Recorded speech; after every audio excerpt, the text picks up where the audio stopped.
अञा ताईं अमल न थी सघियो आहे ऐं सिंध हुकूमत बि इन जे लाइ कोशिशूं न वरितियूं आहिनि। इन ते हवाले सां तव्हां छा चवंदा?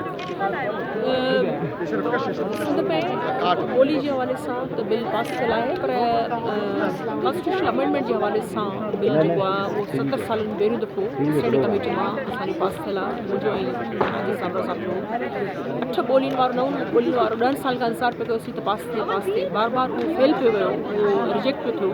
असां चयो विच वारो रस्तो कटिजे त चाचा इब्राहिम जोयो साहब जे गाइडलाइंस मिलंदे उनजो ई बिल उनजो हथ हेठि ठहियल, जंहिंमें अलाना साहब ऐं ॿिया जेके बि सीनियर असांजा सिंध जा हर उहो माण्हू जेको ॿोली जे हवाले सां हुनजो कमु उहो असांजे कमेटी जो हिसो हो जॾहिं कल्चर मिनिस्टर हुअसि, ऐं उहो ई बिल मूं ते पेश कयो ऐं वॾी एफर्ट्स ऐं लॉबिंग खां पोइ बार बार हुनखे रद्द करण जी कोशिशि कई वई, पर उहो कामयाबु पहिरीं दफ़ो पाकिस्तान थियण खां पोइ उहो बिल स्टैंडिंग कमेटी वारो पड़ाव बि न पार कयो आहे।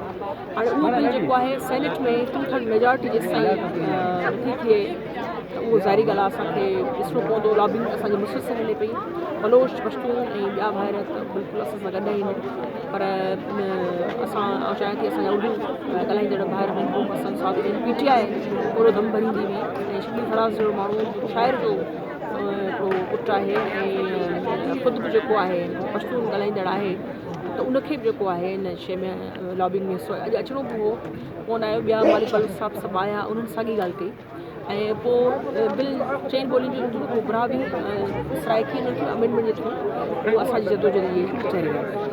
महिरबानी।